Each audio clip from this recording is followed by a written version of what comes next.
Have to do when doing a blowout is you have to put your canvas on top of some little stands. I've got 4 little plastic cups that are the same height to allow the paint to dry down, and then you have to scrape away the drips underneath so that they don't pull the paint down. But I had to actually take the teaspoon and pick up the white and put it around the edges because I could see the edges were not dried, and then I could see that the paint was pooling in the center. So obviously blowing it out with a straw was not strong enough to disperse it the way it needed to. So I had to do a second and third and fourth round of blowing, and then of course I lost my rose look, the look that I had, which was so like a rose. And I started getting dizzy from all the blowing, and so I decided to stop. And I will leave it to dry now. I have put back the lines and the leaves, which I had also blown out again because they were pooling. The paint there blew over into them, pushed them over. And then anyway, I could see the paint was pooling there as well, so I had to blow them again. And so now I can see that it's still, I don't know, it's certain light. Seems like it is still pooling. I'm not sure if I should use the hairdryer. If I use the hairdryer, it will disperse completely, and then I will have to paint away and add white and add pink to make it the shape that I want it. But even if I don't do that, I think I'm going to let it dry. I mean, I could take the knife now and I could shape it into rose petals and scrape away the rest. But I want to see how this works, and before I do that, that could be in another painting, because that is what I intended to do if I use the blow dryer. But since I've used the straw, I want to see what the effect will be. If the canvas is completely wasted, if it's too thick, the paint is too thick and it cracks, then I'll know that this was not as successful. But if it works, then I'll be happy, and yeah, I'll take it from there.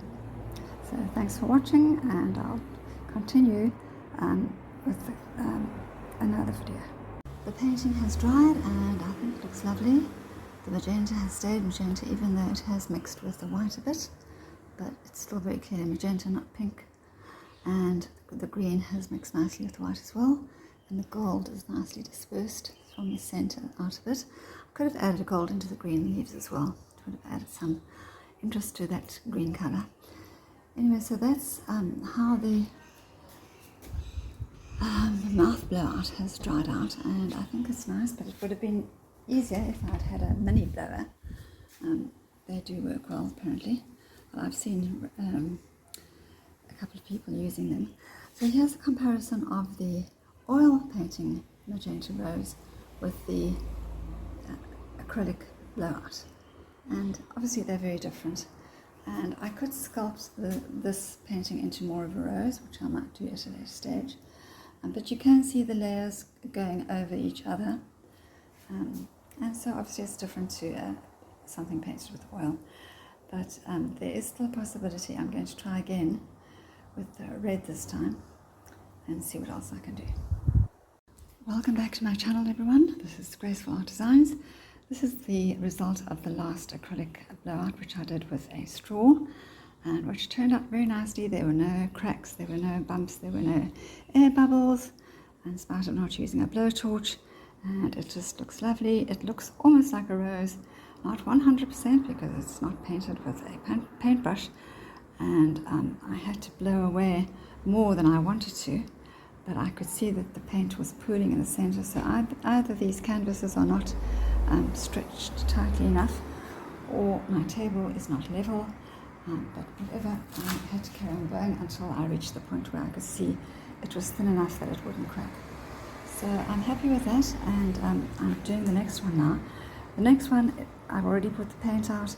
I blew it out with the hairdryer to make sure that it's evenly covered. I covered the sides, and then I just brought back where I could see there was some missing.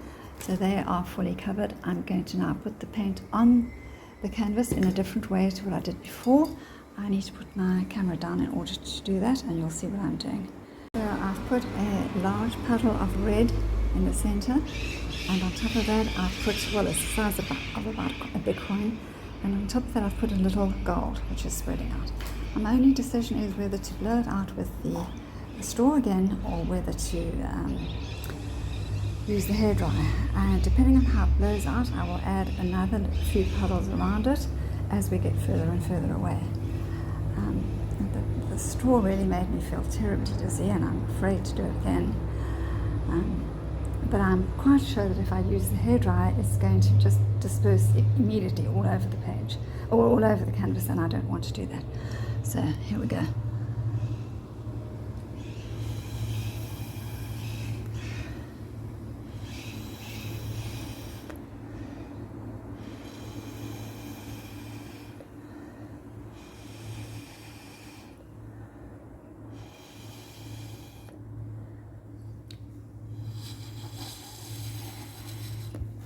I have to move around to the other side.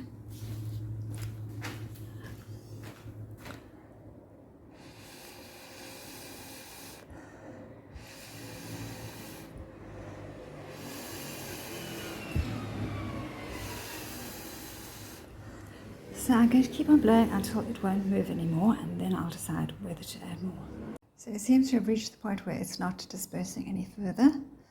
So I think the center is not going to pull. I can almost see the canvas showing through there. So I'm going to add a few more drops, small drops of red into the petals, and then blow those out. I think it blew out very nicely, almost in a perfect rose shape. But it seems to me a straw just isn't as good as a mini blower. I mean, even though I blew and blew, I can still see some pooling there.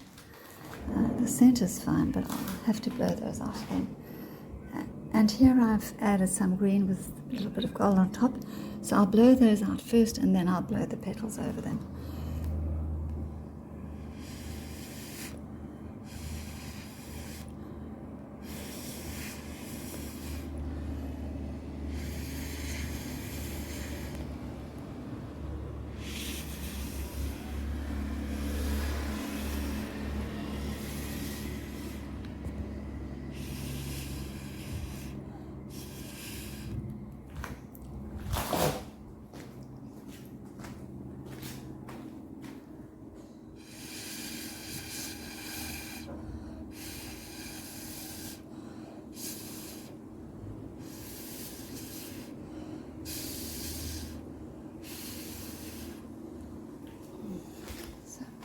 Here I need to be in the right position.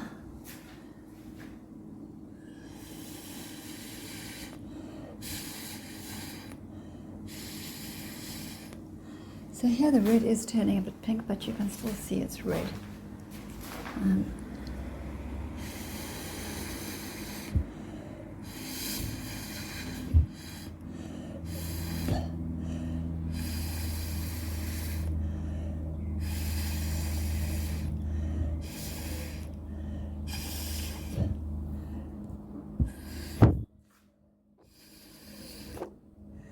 Yes, I have to steady myself before I faint.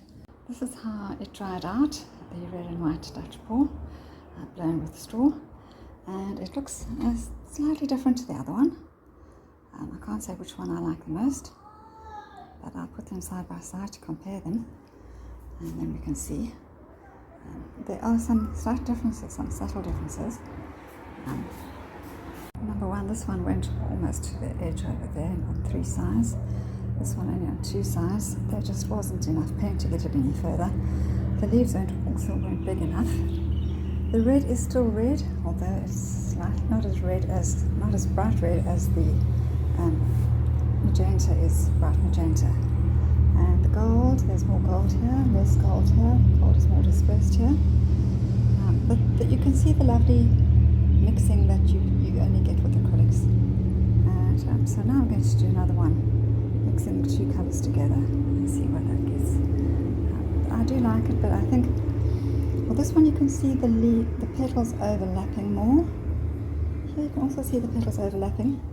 Either way, they both look like blooms. I can't say that they both look 100% like roses, but as good as you're going to get without sculpting. So I could come back and sculpt and add red around the edges, or magenta around these edges, and then make the leaves more defined I could do that. I might do that at a later stage.